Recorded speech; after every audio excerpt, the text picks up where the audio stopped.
Assalamualaikum warahmatullahi wabarakatuh. Alhamdulillahirrabbilalamin. Mudah-mudahan kita pada pagi hari ini diberikan kesehatan. Bagaimana salam kita? Bagaimana keadaan Anda? Alhamdulillah, luar biasa, Allahu Akbar. Alhamdulillah, pada pagi hari ini kita bisa bertemu lagi dalam membahas kajian tentang pelajaran kita hari ini, yaitu tentang pernikahan atau dalam bahasa Arabnya munakahat. Yang ini, bab ini ada di kelas 12 SMA dan SMK. Mari kita lihat yang pertama, pengertian daripada pernikahan. Dalam surat yang ke-51 ayat 49 dikatakan, A'udzubillahi minasyaitonirrajim. Wa min kulli syai'in khalaqna zawjaini la'allakum tadhakkarun. Apa artinya? Dan segala sesuatu yang kami ciptakan itu berpasang-pasangan. La'allakum tadhakkarun, supaya kamu mengingat akan kebesaran Allah Subhanahu wa taala. Itu pengertian ayat yang pertama. Adapun pengertian secara bahasa dan artinya, pernikahan sama dengan perkawinan. Itu dalam bahasa Indonesianya, yaitu akad. Akad yang menghalalkan pergaulan antara laki-laki dan perempuan yang bukan mahramnya, yang menimbulkan hak dan kewajiban masing-masing. Itu pengertian. Ya, ada lagi 4 pengertian yang dipakai dalam Al-Quran yang berkaitan dengan pernikahan. Apa aja sih? Yang pertama dikatakan, yang pertama adalah uqdatun nikah, yang berarti bentuk perjanjian yang kuat dan ikatan dalam ikatan pernikahan. Itu dalam surat Al-Baqarah surat kedua ayat 237. Itu yang pertama, pengertian pertama. Pengertian yang kedua yaitu zawwaja. Zawwaja ini berasal dari kata zauj.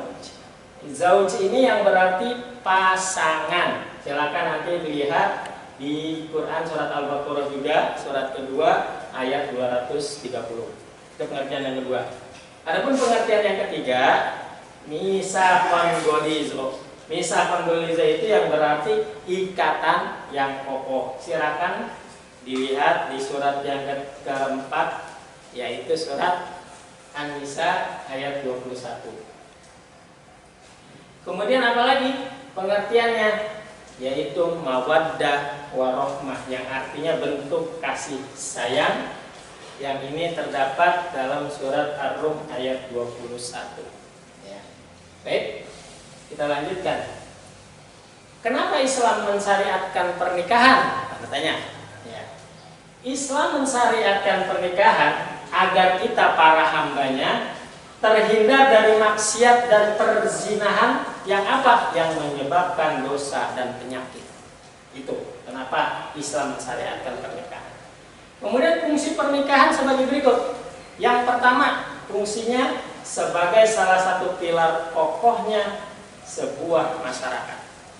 Yang kedua, sebagai penangkal, ya, sebagai penangkal untuk kelangsungan hidup manusia. Kemudian apalagi? Yang ketiga, merupakan perlindungan bagi terjaganya akhlak dan tata susila. Kemudian apalagi yang keempat? Merupakan jalan bagi berlangsungnya proses pembentukan dan penanaman nilai. Kemudian yang kelima, kata sakinah, mawaddah, warahmah adalah seuntai kata yang didamba setiap pasangan. Baik, kita lihat. Ada ayat mengatakan dalam surat yang ke-24 ayat ketiga, az-zani, laki-laki yang berzina, la yankihu, tidak akan menikahi, illa zaniatan, kecuali melainkan perempuan yang berzina. La yankihuha, ya, illa zanin au musyrik, atau perempuan yang musyrik. Wa hurrima dzalika 'alal mu'minin, atau perempuan yang berzina tidak dinikahi melainkan laki-laki yang berzina dan laki-laki yang musyrik. Yang demikian itu diharamkan atas orang-orang yang mukmin. Kemudian apalagi? Al-khabisat lil khabisin wal khabisun lil khabisat. Wanita-wanita yang tidak baik adalah untuk laki-laki yang tidak baik. Wat thayyibat lit thayyibin. Sama yang tidak baik akan kepada wanita yang tidak baik juga. Yang baik akan kepada yang baik juga. Lit thayyibat ulaika mubarrauna mimma yaquluna lahum maghfiratun wa rizqun karim. Nah, inilah mereka itulah bersih dari apa yang dituduhkan oleh mereka, bagi mereka lah ampunan dan rezeki yang mulia. Surat yang ke-24 ayat 26. Nah, bila ingin mendapatkan pasangan yang baik, ini catatan, maka harus mengkondisikan diri menjadi pribadi yang baik. Pasangan kita adalah cermin diri kita sendiri. Itu catatan. Nah, hal-hal yang perlu diperhatikan menuju pernikahan. Yang pertama, adanya kesiapan fisik dan mental. Usia ideal menurut kesehatan dan program KB adalah usia antara 20 sampai 25 bagi wanita, dan usia 25 sampai dengan 30 bagi pria.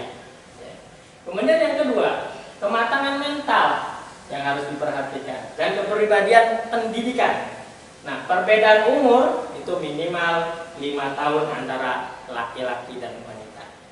Sabda Rasulullah SAW yang artinya, ya, hadis riwayat Jamaah dikatakan, hai para pemuda, barang siapa yang sudah mampu nikah, hendaklah ia nikah. Karena kenapa? Sesungguhnya pernikahan itu akan mampu mengendalikan mata dan menjaga kemaluan syahwat. Namun bila ada yang belum mampu menikah, maka berpuasalah. Karena kenapa? Karena puasa dapat dijadikan benteng terhadap godaan nafsu. Hadis riwayat Jamaah. Baik. Kemudian faktor-faktor penting dalam memilih pasangan. Yang pertama, satu agama. Ya, dalam surat Al-Baqarah surat kedua ayat 221. Kemudian juga sabda Rasulullah SAW yang artinya, wanita itu dimiliki karena 4 hal. Yang pertama, kecantikannya. Yang kedua, hartanya. Yang ketiga, keturunannya. Yang keempat, agamanya. Sebaik-baik pilihan ialah agamanya. Ini hadis riwayat Daruqutni.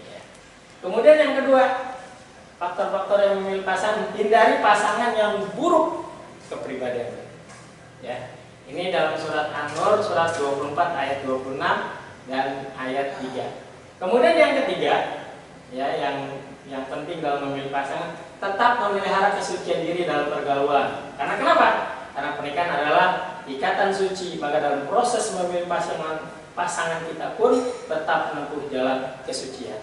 Bagaimana sabda Rasulullah SAW yang artinya, barang siapa yang mengaku beriman kepada Allah dan hari akhir, maka jangan sekali-kali berhalwat, ya, antara laki-laki dan perempuan tanpa disertai mahramnya, karena yang ketiga di waktu itu adalah setan.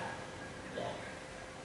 Hukum pernikahan, yang pertama ada yang mengatakan jais, ini awal, ya, mubah. Hukum ini adalah hukum asli pernikahan, mubah, jais, artinya bagi yang sudah memenuhi syarat, ya berhak menikah.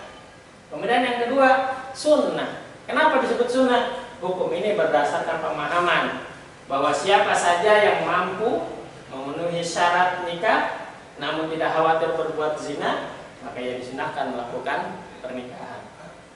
Kemudian yang ketiga, dikatakan hukum nikah wajib. Kenapa disebut wajib?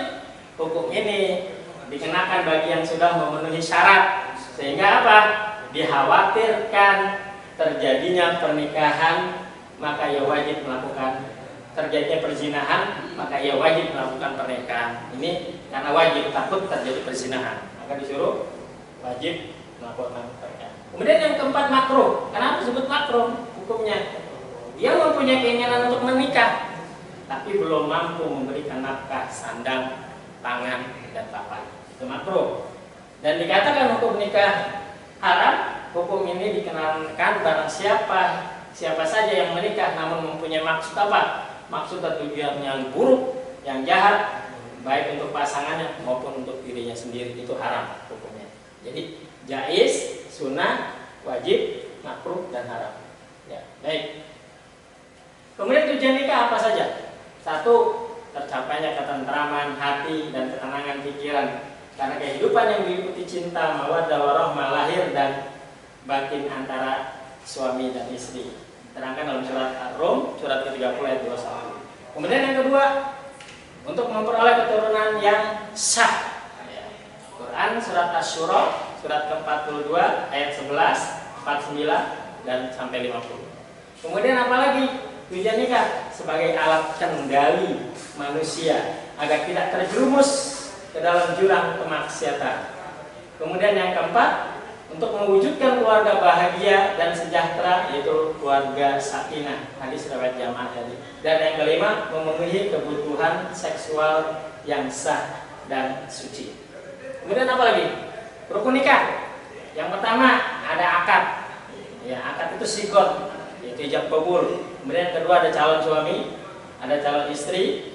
Kemudian yang keempat wali perempuan, yaitu seseorang yang mengizinkan atau menikahkan oleh perempuan. Wali itu dibagi dua, satu wali nasab, pertalian darah, kemudian wali hakik. Kemudian yang terakhir dua orang saksi. Syaratnya apa? Saksi atau wali ini beragama Islam sesuai surat Al-Maidah surat kelima ayat 51, balik, berakal, merdeka, laki-laki, adil dan tidak fasik. Kemudian orang yang tidak boleh dinikahi siapa aja? Satu, mahram karena keturunan, ibu dan seterusnya ke atas, anak perempuan dan seterusnya ke bawah, bibi baik dari bapak atau ibu. Kemudian anak perempuan dari saudara perempuan atau saudara laki-laki.